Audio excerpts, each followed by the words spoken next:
Thanks for getting up this early to come hear us talk about fan sports and data. We're excited to kind of unveil who we are to the Web3 and crypto world. This is our coming out party, if you will, for token events. Before I get into the meat and potatoes of the actual conversation, just wanted to say thank you to a lot of the folks that helped us along the way. Constellation Network and their flight program. Also, I want to say, oh, hey, hello. I wanted to say thank you to RGA and RGA Global Sports and Venture Studio, and dig into a little bit of who I am and then go into the topic at hand. So a little bit about myself. I'm the CEO of Token, and I'm also an technology director at RGA, actually here in Austin via Chicago.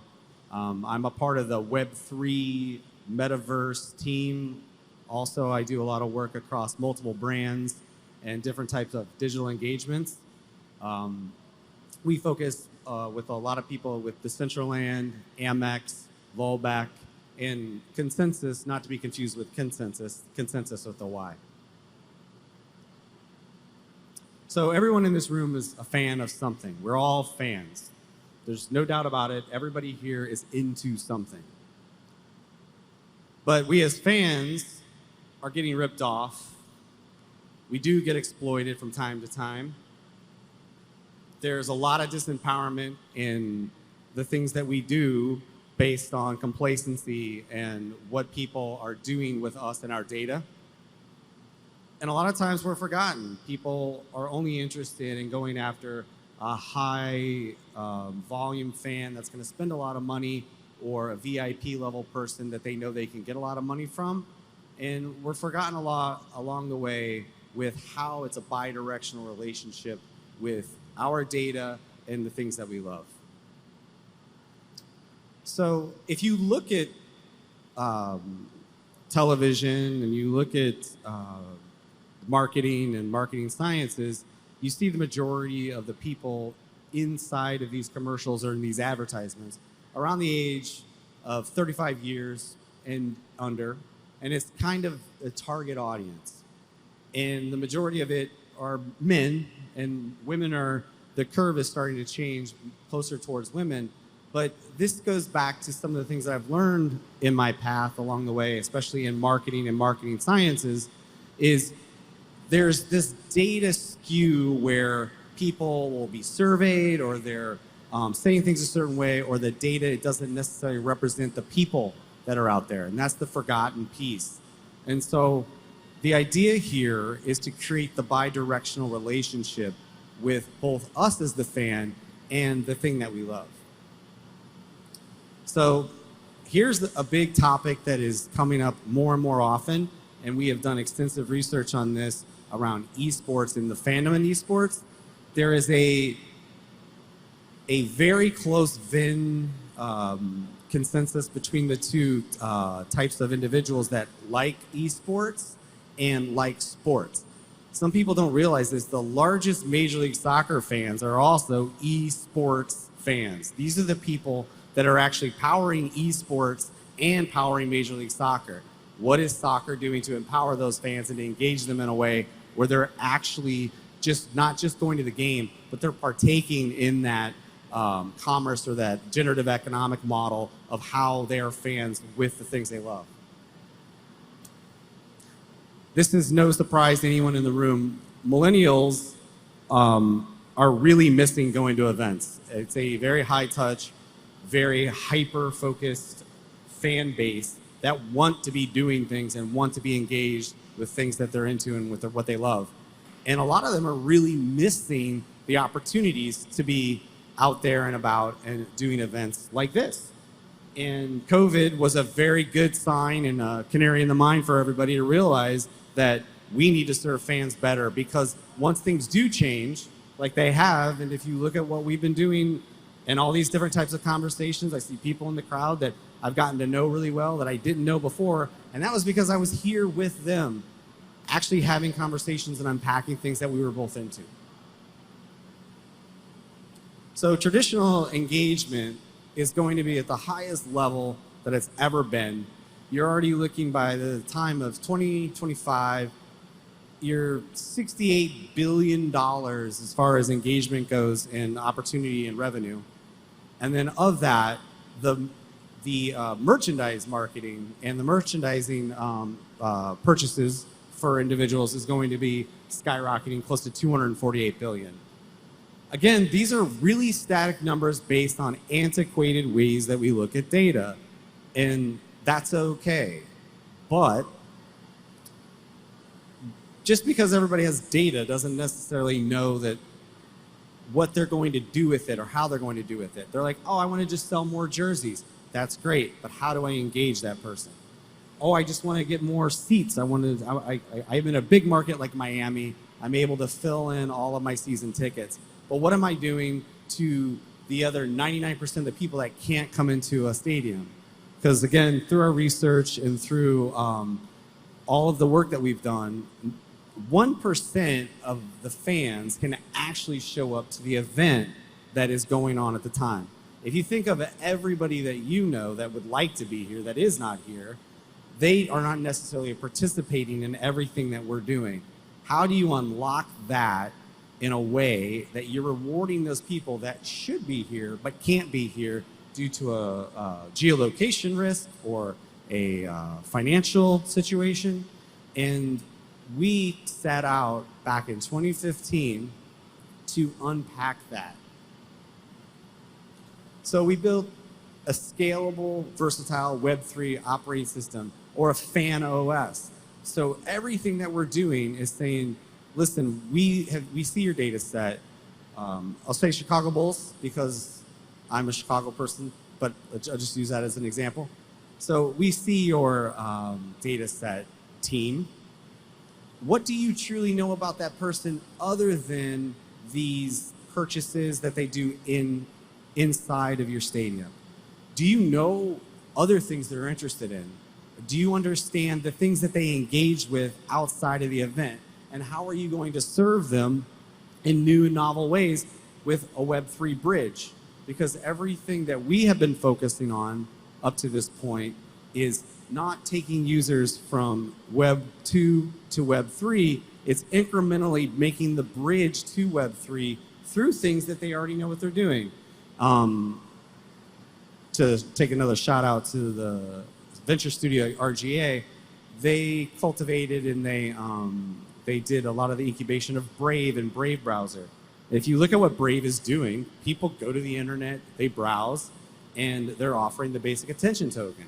That's really smart because your standard user may not understand all the mechanics behind crypto or Web3, but they're offering an opportunity for them to get their foot wet and to try things and to get that experience.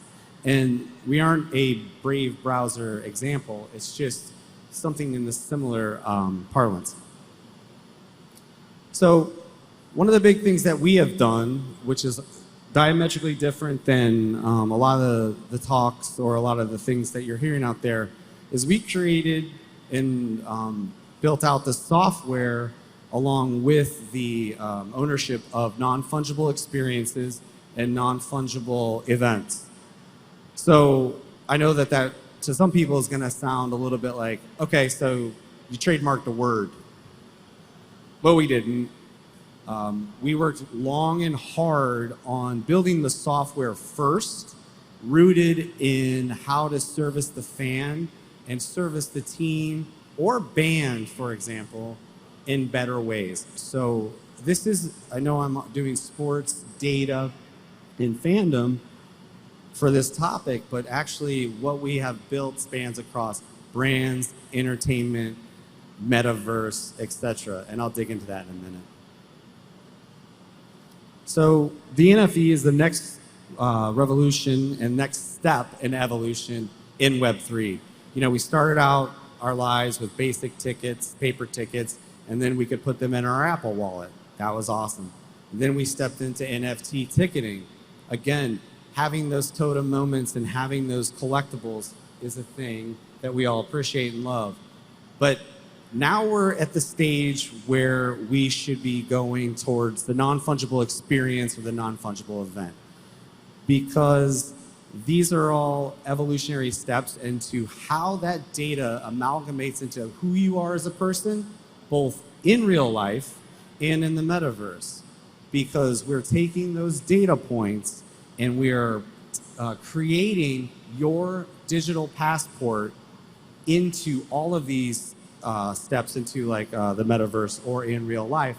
We can create that zero trust between you and the thing that you love, and we have that data around you as a user, and there's no way that anyone can take that from you, and it's no longer a totem or a tradable NFT. This data is now associated to you, and you can use us as a passport across all of these things. So if you think about esports and gaming, or using your data if you were gonna do some things in like a Wufoo NFT situation, you now can be completely verified by the things we're providing. So we wouldn't be here at a crypto conference without some crypto. So we are providing our users with pure utility in FAN. So the idea here is the more data you're providing to the network and the more you're actually generating interest into the things that you love, we're going to reward you in FAN. And by rewarding you in FAN, it's wiping out all of the opportunities for people to have like 13 or more loyalty programs or sign up for this thing and forget it. We are saying across we're chain agnostic, and across any other ecosystem, we're allowing the person to aggregate and get that FAN and use it wherever they want. They could keep it, they can hold it, they can spend it in other ways that they would, not do it normally. And then also, if I go to like 100 Chicago Blackhawk games and I accrue all this FAN and I want to try something different, maybe buy my next consensus ticket, we could do that. We're also focusing on keeping things feeless. And this is when I gave a shout out to Constellation and their network.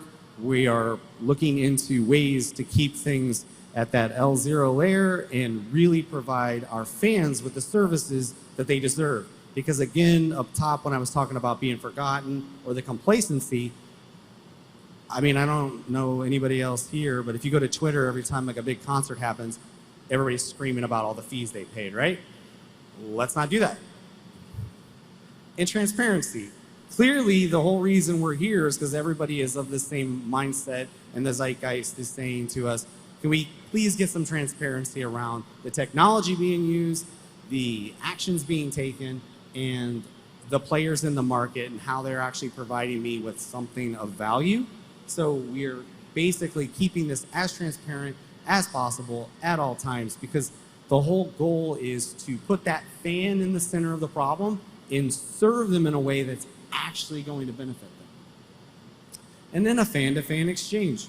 So being able to swap, trade, sell, and build out marketplaces that are fan-centric, and also going to help out teams, sports teams, record labels, NFT makers, creators, help them with our data set serve their fans better, and also partner with folks out there that are doing things in that creation space, like a GeoJam, for example.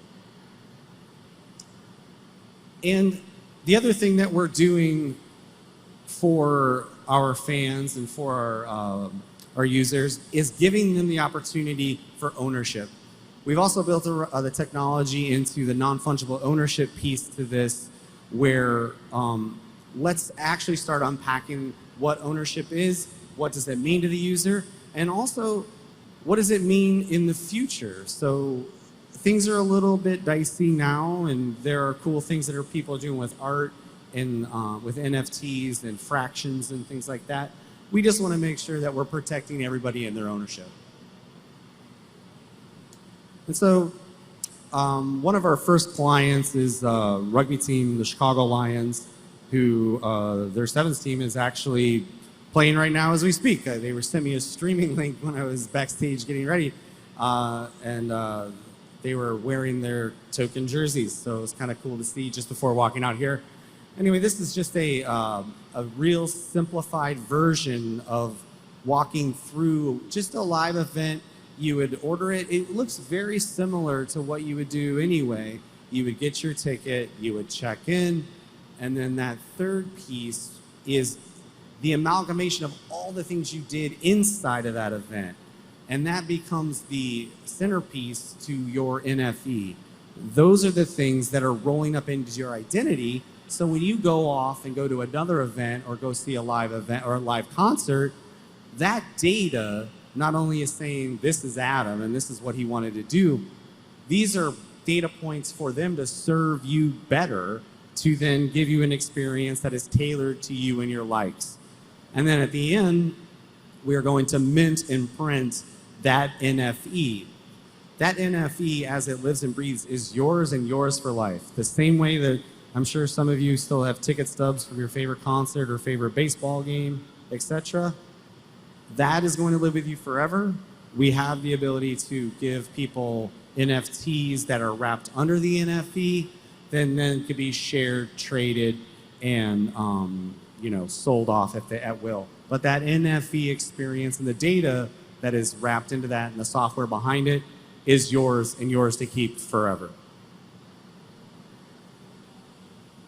Thank you very much. I kind of wanted to have this be more of a conversation. So what we wanted to do was kind of run through what we're thinking, show you how fan and fan data is changing in the Web3 world, and really open this up to more of a dialogue versus me just talking to you, because I think that people probably have a lot of questions around kind of the things of what we're doing, why we're doing it, and some of the different aspects of how we're thinking. So with that, well, before I go further, and then before I open up the questions, one of the main reasons this idea came to light when it did, I was inside the Chicago Mercantile Exchange working as a consultant, trying to add liquidity to the marketplace. And I saw a gap in spending all this time in the clearinghouse trying to add more liquidity to the crude oil business.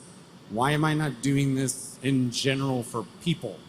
Like the average person that wants to go engage in things that aren't crude oil, because we don't buy millions of barrels of crude and trade those on a daily basis.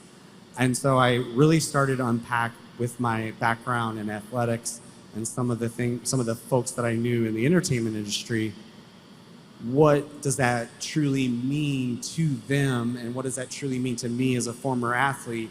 How do I make that closer connection with my fans? So with that, yeah, let's have a conversation. Hi, thanks for sharing. I was wondering if you could walk us through a specific example of how you use the data you collect through your platform to reinforce the fan experience, sort of your going from the back end on your data analytics to creating new events and new engagements for the fans. How are you building that feedback loop, and how is it different in Web3 from traditional data analytics? That's awesome. So can we kill the video, and then I'll kind of go through a more bulleted breakout of how this would look. I actually had one in case somebody wanted to dig deeper into a traditional, I guess, list.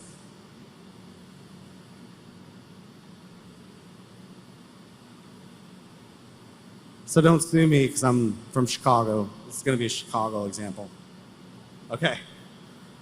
So what we're going to do is kind of step through the actions of a person going to a Chicago Bulls game, Chicago versus Portland. This first fan is a one-time courtside user, maybe bought tickets on a whim or had the disposable income to do so. They buy their VIP NFE. They're entering the stadium as they would. Nothing really changes. They're taking their photo. They're taking their videos. Everything that a user does during these experiences. You're buying merchandise. You leave the stadium after the game. It's done. You get your NFT. You move on. But now Fan 2. So this is the part where when you're talking about data and how we're looking at it differently, Fan 2 is a lifelong fan. We know that based on their behavior outside of the event and inside of the event. There are people that sit up and buy season tickets like in the 300 levels for 20 odd years. Why is the person with this one-time purchase down on the court side being treated any different than the person in 300? Because the person that is the lifelong fan is doing the exact same thing. But what we're providing to them is the benefit of their fandom. So taking the utility that we're providing with them and giving them discounts on things, allowing them out of there early, they're getting the same things, right? So that data is then being recorded by the Chicago Bulls in this example. Again, local team, don't shoot me. If you look at what we're doing on the back end, and our CTO is sitting right there, we could have a way longer conversation afterwards about this, because this is where we get excited, because we truly are software. I'm a technical founder, technical co-founder. We are building the software on the back end to make those connections and take that data and apply the utility to it to reward you in ways that if you're putting the effort in and you're streaming, you're buying, you're doing all of these things and you're logging in with our ID and our pass for you, we're going to give you that back. And that's how we're doing it on the back end. And we're rewarding it to you on the front end. And the front end is the application layer. You don't have to jump through 5 different hoops. It works the same way like a Web 2 product would, but with all the Web 3 mechanics in the back. And again, don't glaze over. Everything we did was built back end for front end. It is in a middleware sense, powering other applications, but it's not just this one monolith that goes down one path. We build out the API layer to allow teams and allow brands and individuals the ability to flip things off and on based on how they want to serve their fan. So that's how we're doing it on the back end and how we're rewarding on the front. And we can see in real time the difference between these two people and truly reward the fan based on the mechanics that the Chicago Bulls or a team wants to do. So now there's concentric circles here. Chicago Bulls are on in the network, and now let's say the Portland Trailblazers are in network. Now those users' data is also showing up in the next game. So you've got now that lifelong fan. The Bulls are like, you know what, you've been going and doing these things forever. We're rewarding you with that VIP experience that person that purchased one time in game 1 is now doing in game 2. So you've changed the paradigm in the relationship with that user, and you're actually doing something more than just saying like, here's your NFT ticket. It's got a cool picture on it, and you can trade it. You can do something with it. Now we're providing value to them through our consensus mechanism and through how we're going to serve them better. Because the idea is fan in the center. These teams and these brands all have data, and it is rooted in one direction. How do I get people to buy more things? How do you get people to stay engaged and experience better things? That's our point of view on everything. And so as you go down this journey, now they're going into VIP lounges. They're escorted to the locker room. They're able to meet at a team locker, etc. You get all the same things, but now you get rewarded in a way which is completely different because we have the data, we know how you want to be served, and we know the level of fandom. Or you could also say, you know what, I don't want to be rewarded this VIP NFT. You could pass that along, and maybe due to their goodwill, we can reward them and more fan, and they can go to consensus next year. So those are the things. That's like a a real general walkthrough, but what we're doing is taking the data and we're adding the utility to that data so that users can actually learn through doing in a Web 2 mindset and bridge over to Web 3. Because non-crypto natives are a little scared of the space because they don't know. And if you don't know how things work, chances are you tend to stay away. And everybody here, this is like real basic. You're like, yeah, you could do that. But if you show this to somebody that this is not normal, common knowledge, they're like, oh my God, that's a big unlock. And so the idea is bridging over, teaching through doing, and the live event space is the best place to learn because you're engaging, you're doing. How many times were people getting their phone out and taking the pictures of the desk app, right? Or I'm sorry, the desk NFT experience. People are doing, and you're learning through doing. And then we're aggregating everything in the back, and then we're providing the middleware and the data to all of the people that want to participate with us. Good question. I'm glad I was ready.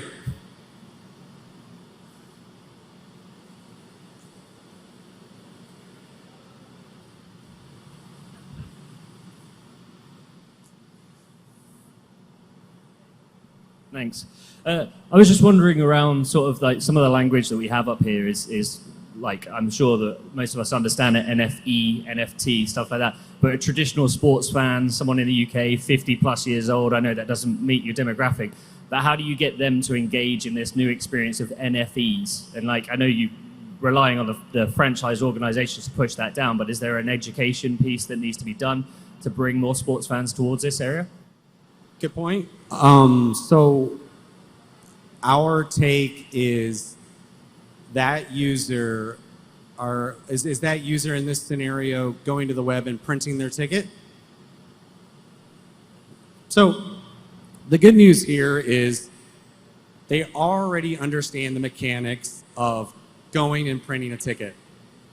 What we've done is taken that and wrapped it in Web3 tech, and they don't necessarily know that everything I'm doing is in Web3. What they see is the service provided and the benefit to their participation. People for hundreds of years understand loyalty. Like, that's been ongoing. And not to belittle what we've done, but like, let's just bring it down to just loyalty. I love, again, I'll just say, let's say like I'm a big Chelsea fan because I know that triggers people. So I'm a big Chelsea fan, and this is a new experience for me. I'm a little older. I'm gonna buy a ticket, and then I go to the game. I spend like, 1,500 pounds on all of this, and then I walk out and I have all this reward money in my pocket, and then Chelsea says, hey, do you want a jersey or do you want to buy your next ticket? And you're like, wait, with this money that just magically showed up? Yes. And now you've got them back in the funnel. You've got them back engaged, and it's no longer a one-off with them. And the other thing too is you can take this and sit on it and just aggregate and then push them something that's age appropriate for them to partake in or to buy or to do. Because the other thing with this is, and again, having the marketing sciences and the data sciences background that I have working inside of digital advertising, you're not going to push an NFT to somebody that has no interest in it. They're going to go, I don't know what this is. But what you might do is push an experience. You might put something that's more tangible in front of them, and you're going to learn that through the data. And the more they open and the more they explore, the more they learn. And then the next thing you know, you can breadcrumb them to the NFT because they've learned through doing. And that's the biggest thing that we have to think about in this space is everybody here already knows. But we're not everybody. And we have to start building bridges, because just because we know doesn't mean that everybody else understands. And we're going to have to educate. And I'm a firm believer in educating through doing, and also building the software in a way where it scales, it lasts, it's it's proprietary, it can be licensed, it can be used. Like, we need to think about these things if we want this to scale and we want people to use it. And that example you have is right where our heads are at, because we don't want this to only be skewed one direction, because entertainment and data and sports and all that is for everybody.